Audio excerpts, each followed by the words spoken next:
रिज़ा कमाल foundation official YouTube channel पर मैं साइमा कमाल आप तमाम देखने वालों को सलाम अर्ज़ करती हूँ। आज की कहानी जो मैं आपके साथ शेयर करने जा रही हूँ, ये एक ऐसी बेवा औरत की कहानी है। जब उसके शौहर की डेथ होती है तो उसका बेटा जो है वो 4 से 5 साल का होता है और किसी बीमारी की वजह से उसके शौहर की जो है वो डेथ हो जाती है। घर वाले ख़ानदान वाले उसकी शादी की बात करते हैं कि अभी तुम नौजवान हो और तुम्हारा बेटा भी अभी इस एज में है कि तुम शादी कर सकती हो। लेकिन वो बेवा औरत कहती है कि मैं अपनी सारी ज़िंदगी जो है अपने बेटे के साथ गुजारना चाहती हूँ और मैं इसकी देखभाल करूँगी, मैं इसकी केयर करूँगी और इसी के सहारे अपनी बाकी जो ज़िंदगी है उसको गुजार दूँगी। अब वहाँ पर वो मेहनत करना शुरू करती है। बच्चा जो है, लड़का जो है आहिस्ता आहिस्ता उम्र में बढ़ने लगता है, लेकिन हज़ार कोशिश करने के बावजूद भी वो अपने बेटे को अच्छी ज़िंदगी नहीं दे पाती। और जब उसका बेटा जो है वो अपने कज़नों के साथ बैठता है, हँसता खेलता है, तो उसके कज़न जो होते हैं उसको मजाक करते हैं, क्योंकि वो ना तो अच्छा खा पी सकता है और ना ही अच्छा लिबास कपड़े उसके पास होते हैं। तो इस वजह से जो उसके कज़न होते हैं वो उसको मजाक करते हैं, जिस वजह से वो लड़का बहुत ज़्यादा डिसहार्ट होता है और माँ से भी शिकवा नहीं करता और आहिस्ता आहिस्ता वो अपने कज़नों में बैठना छोड़ देता है और बाहर और लड़कों के साथ उसकी दोस्ती होना शुरू हो जाती है। अब वो जो उसके दोस्त होते हैं वो अच्छे नहीं होते, वो नशा करते हैं, आवारा होते हैं। और एक दिन लड़का जो है वो घर में नशा करके आता है, शराब पी के आता है। माँ जो है अपने बेटे को इस कंडीशन में देखकर गुस्से से पागल हो जाती है और उसको वो मारना पीटना शुरू कर देती है। मारते पीटते खुद भी रोती है और उसको गले भी लगाती है और उसको कहती है कि बेटा, ये तुमने किस तरह का रास्ता चुन लिया। जब रात होती है तो माँ सो जाती है, लेकिन जो लड़का है उसे अपनी ज़िंदगी से नफ़रत होने लगती है कि वो गरीब है, अपने कज़नों में सबसे कमतर है, सब उसको मजाक करते हैं और माँ भी उसको मारती है, पीटती है, उस पर गुस्सा करती है। इस तरह के ख्यालात जो हैं वो बच्चे को असासे कमतरी में मुब्तला कर देते हैं और वो इसी गुस्से में देखता है कि मेरी माँ सो रही है। वो अपने 2-3 कपड़े उठाता है और घर छोड़ के चला जाता है। जब वो घर से निकलता है तो वो ट्रेन में बैठ जाता है। ट्रेन में सफ़र करते करते वो कराची पहुंच जाता है और जब वो कराची जाता है तो वहाँ पर उसके पास इतने पैसे नहीं होते कि वो खाना खा सके।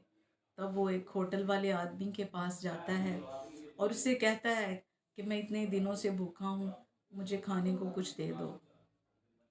लेकिन फ्री में होटल वाला उसको खाना नहीं देता।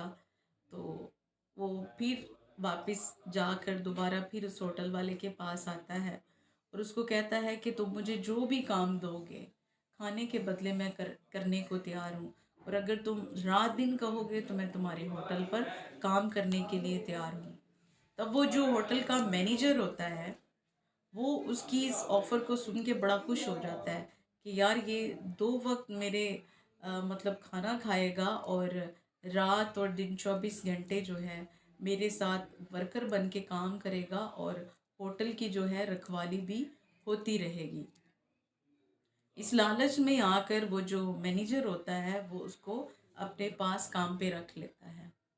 अब आहिस्ता आहिस्ता वो जो लड़का होता है सारे काम बड़ी ईमानदारी के साथ करता है और होटल के सारे इंतज़ामात को वो बड़े अच्छे से समझ लेता है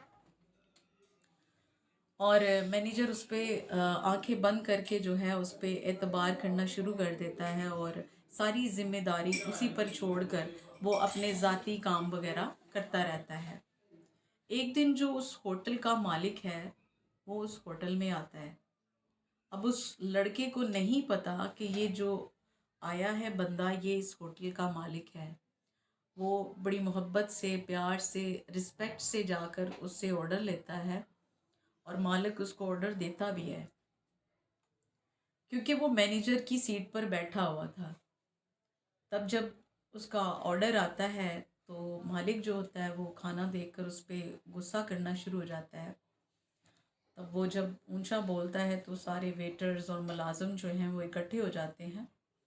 उनमें से एक से दो पुराने होते हैं तो वो पहचान लेते हैं कि ये तो होटल का मालिक है।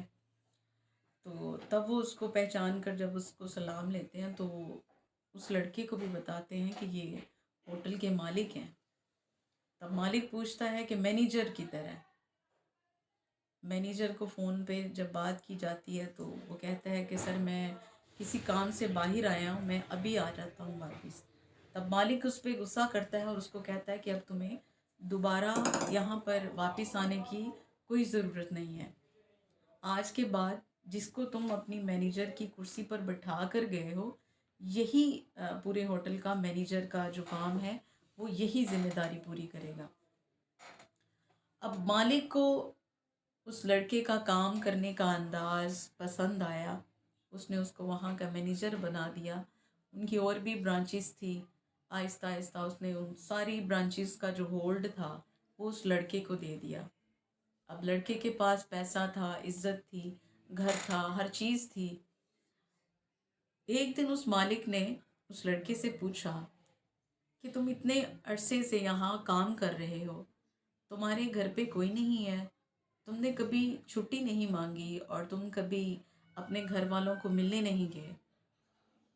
तब वो लड़का मालिक को बताता है कि मेरा बड़ा दिल करता है कि मैं अपनी माँ से मिलने जाऊँ, लेकिन मुझे समझ नहीं आती कि मैं किस मुंह से जाऊँ। मैं अपनी माँ को एक बुरे हालात में छोड़ कर आया हूँ। तब मालिक उसको कहता है कि मेरी गाड़ियों में से सबसे जो महंगी और खूबसूरत और बड़ी गाड़ी है वो तुम लेकर जाओ और अपनी माँ से मिलो और अपनी माँ को यहाँ लाओ। तो वो बड़ी खुशी खुशी तैयार होता है और गाड़ी में बैठता है और अपनी माँ के पास जब गांव पहुँचता है तो घर की हालत टूटी फूटी होती है और माँ जो है वो बीमार एक चारपाई पर पड़ी होती है।